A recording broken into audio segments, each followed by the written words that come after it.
What up, though? Welcome to the first episode of the Sports Hangout with your man, Scrap the Film Guru. But right now, call me Scrap the Sports Analyst. Scrap the Sports Analyst. I'm going to be coming with you every single week. I'm going to be talking Kansas City Chiefs. I'm going to be talking Kansas City Royals. I'm going to be talking the Kansas City teams that you don't even know we have. Have you ever heard of the GOATs? There are Kansas City GOATs, right? Not only am I going to be going over the Kansas City professional teams, but I'm going to be talking about the Kansas City semi-pro teams as well as your high school varsity teams. So I'm going to be going to basketball games, football games, soccer games, and I'm going to be checking out the local KC talent that's up and coming. All right. But right now it's all Chiefs. So as you can see, I got the Royals hat on, got the Chiefs hat right up under it. We're going to rock with the Chiefs right now, right? Royals is upcoming. All right, so there are a few topics that I have to discuss before this Sunday's AFC Championship game between the Kansas City Chiefs and the Buffalo Bills. The very first thing I have to say, we have to kick it off like this. Congratulations to our coach, Andy Reid, for winning the AFC Coach of the Year. Absolutely very well deserved. Very well deserved. The Kansas City Chiefs went 15-2 this season. That is the best record that we have had in franchise history. So this season, Coach Reid has led us to the number one seed in the AFC. In the 12 seasons that Coach Reid has been with us, 10 of those seasons, count them, what did they call season 8, not 10, right? 10 of those seasons, we have reached the playoffs, and we just celebrated our 9th season straight, like from here to here, straight line, 9th season straight as being the AFC West champions. Undefeated in the AFC West, not undefeated, but we've won 9 straight AFC West championships. 10 straight trips to the playoffs in the 12 years that Coach Reid has been our coach. This is actually the second time that the Chiefs have gone 9-0 as a franchise. So Coach Reid, with the win against the Houston Texans, won his 300th game. 300 games. So he's the 4th coach all time to do that. But he is the only coach to be the winningest coach in franchise history for 2 different teams. Before he came to the Chiefs, he was the winningest coach in Eagles history. Now he came to the Chiefs. He is the winningest coach in Chiefs history. So 2 different franchises, winningest coach. That says a lot.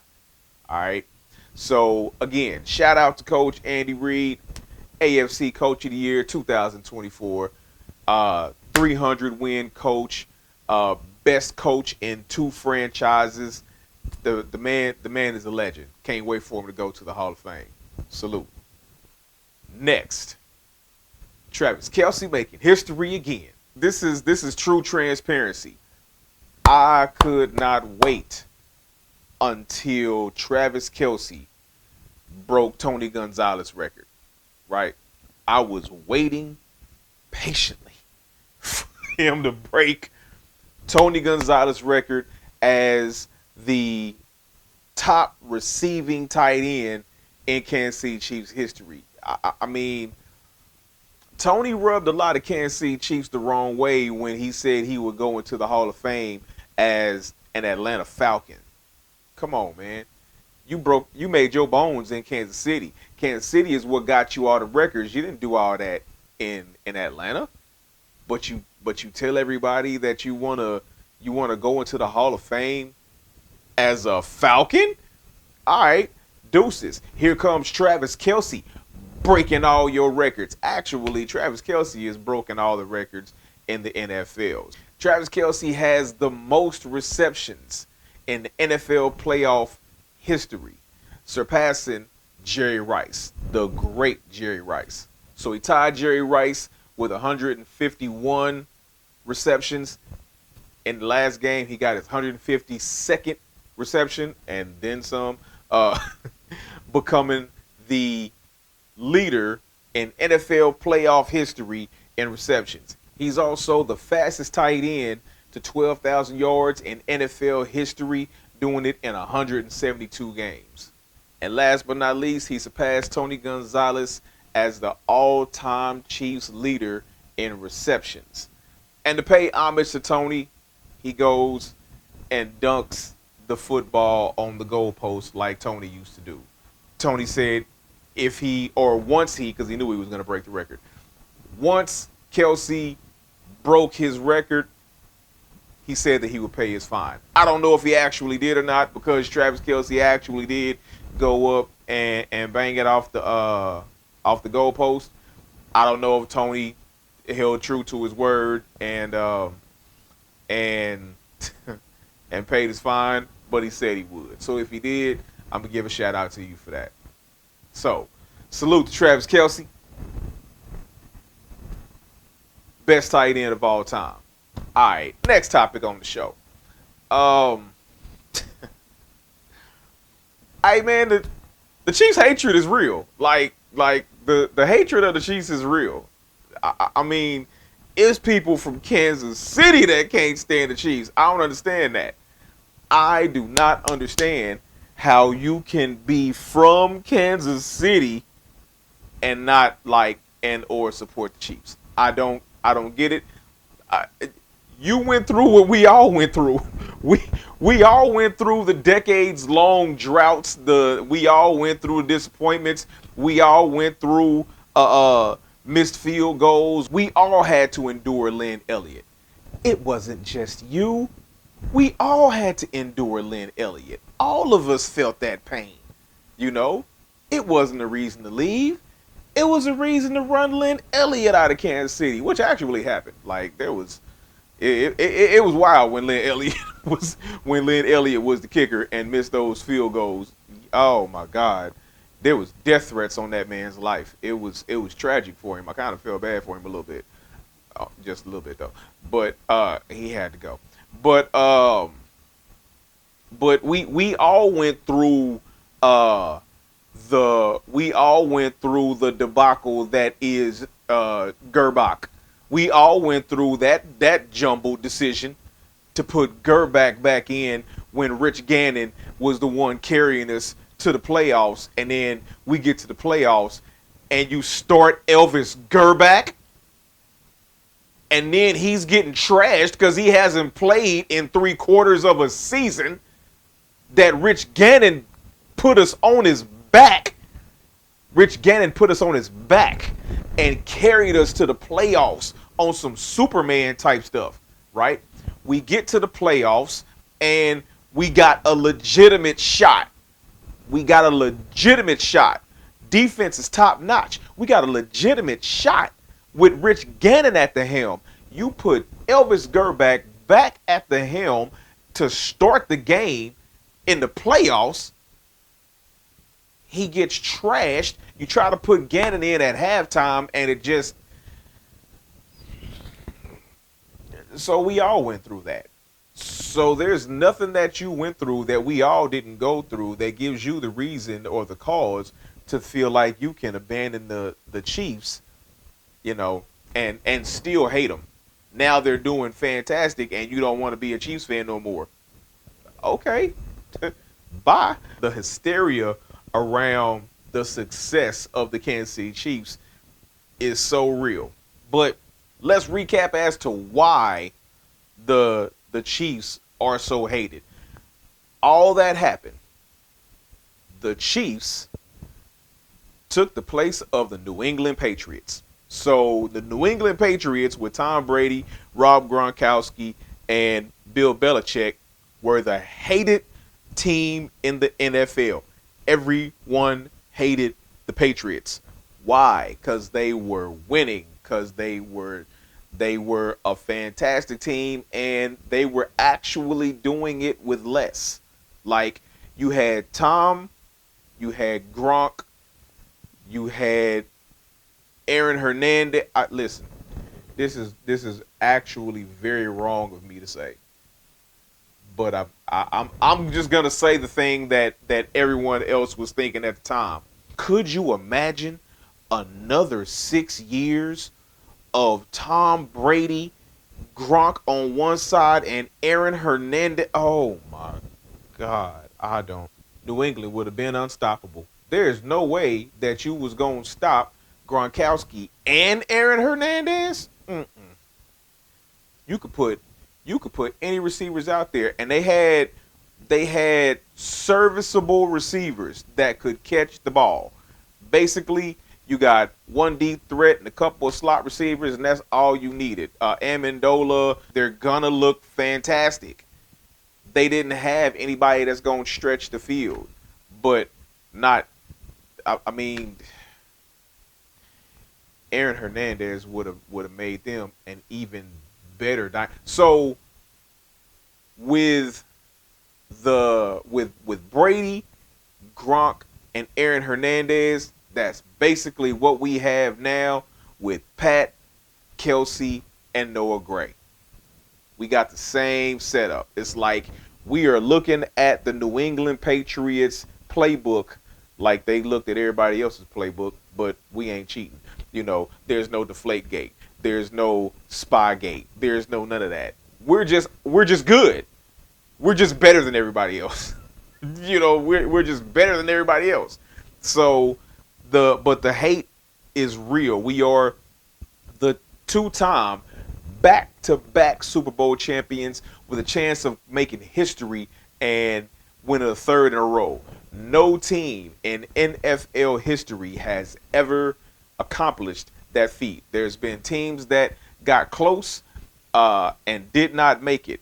One of the teams that got close, whose quarterback is now a salty analyst, is Troy Aikman. Troy Aikman cannot stand the Kansas City Chiefs. Like, every call that goes our way, we cheating. We got the refs in our pocket. You just mad because we about to do something that your bum ass was never able to do. We gonna win 3 in a row. You had the chance. You and Emmett couldn't do it. We will. You had a great team. You had a fantastic team. You was at the helm at the quarterback position. You couldn't do it. Pat's gonna show you how it's done. How about that? Patrick Mahomes is gonna show Troy Aikman how to get it done and win 3 in a row against all odds. And I say against all odds because the refs hear everybody complaining about the refs. The refs hear everybody complaining that they are giving preferential treatment to Kansas City and Patrick Mahomes. Do you realize how tough, how tight they're going to call that game?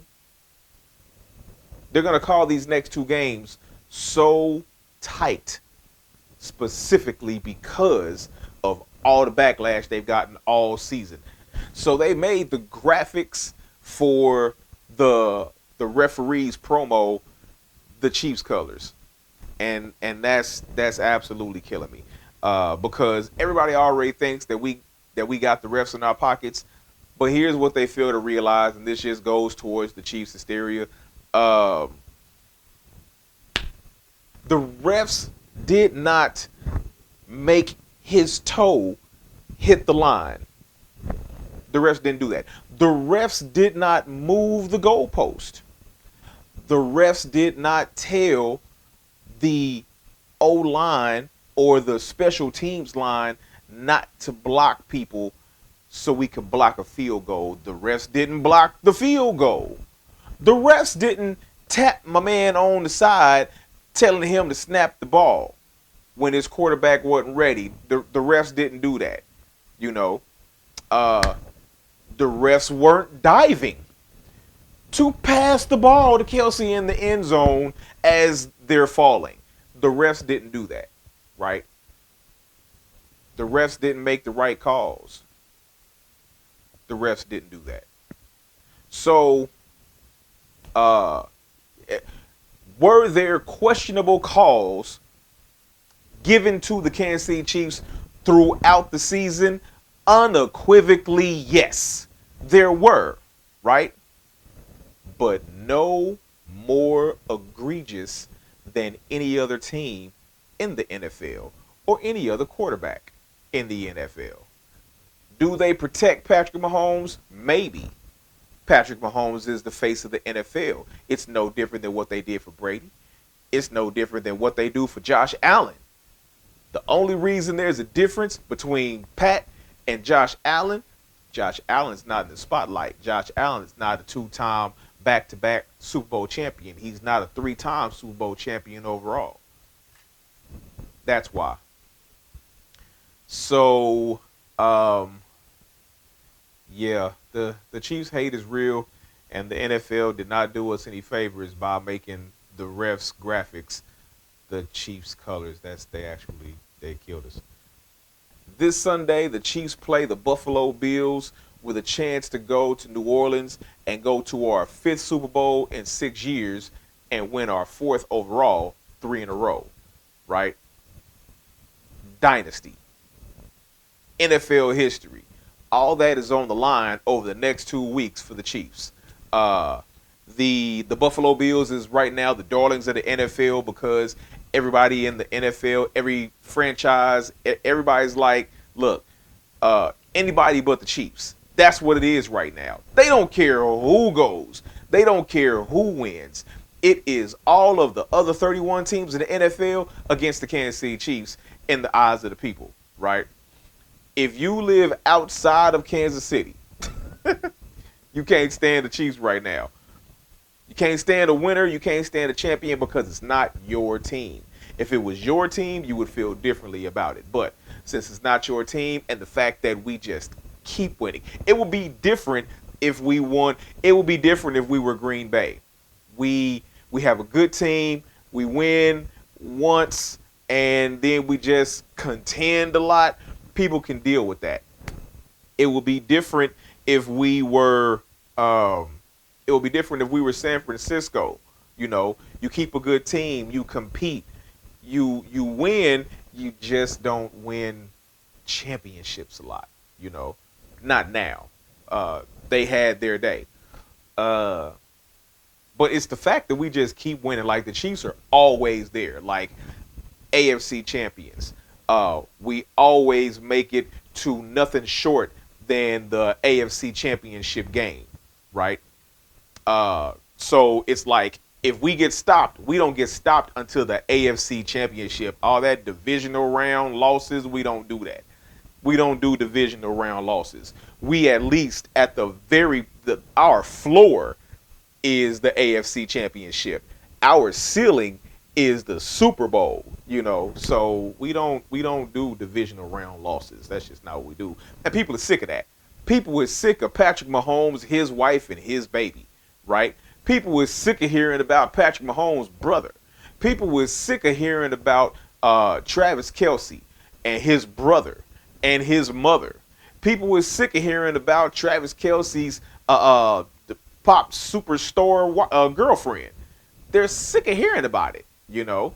They are sick of seeing Patrick Mahomes and Travis Kelce on all the commercials. They're sick of it, right? So you have commentators that are joining in, and what people don't realize, these commentators are doing it to rile you up. They don't really believe the things that they're saying. They're saying it for ratings. That's the only reason they're saying it. They're saying these things for ratings. That's it. They want to rile you up. They want you to ride against the Chiefs. They don't believe it, though. Mark Schlereth does not believe that the Kansas City Chiefs are going to lose. Honestly, Troy Aikman doesn't really believe it. He just doesn't like how it's being done. Because it did happen for him. Troy Aikman used to get a whole lot of calls that everybody couldn't stand. It's like, oh my God, they are helping the Cowboys. It happened for the Cowboys. So why Troy Aikman is doing that, I have no idea. Think back to when you played, and now see Troy Aikman full of crap. I do kind of understand the Chiefs' hatred and the hysteria around the winningest franchise currently. I understand it. Because it was the exact same way for the New England Patriots. I could not stand the Patriots, even though I am a Michigan football fan and love Tom Brady, right? But I couldn't stand the Patriots for the exact same reason why y'all can't stand the Chiefs. The Patriots just kept winning. I could not stand it. I loved it when they lost. I hated it when they won. I didn't mind the first one. I didn't even mind the second one. But everything after that second championship, I was like, nope. Y'all win too much. You know? And that's how everybody is right now against Kansas City. It's anybody but Kansas City. People have Chiefs fatigue right now, right? The Chiefs are just everywhere. These different Chiefs players, Chiefs members, Chiefs wives and girlfriends, that we're everywhere. We're winning awards. We're dating superstars, and it's gotten on everybody's nerves. But here's the thing that everybody has to come to grips with. Chiefs fans suffered for decades, and so we deserve everything that we get right now. Everything we get, we deserve because we suffered through the hard times. And in the words of The Rock, it doesn't matter what you think. We don't care. We don't care that you don't like the Chiefs. We love it. We love that you hate it, and we don't care that you do. We love it.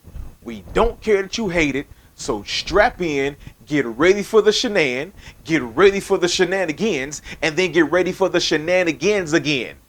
That's my take. Thanks for hanging out with me. Thanks for watching the Sports Hangout. It's been your man, Scrap the Film Guru. And until next time, peace. I'm out. Kansas City. Kansas City.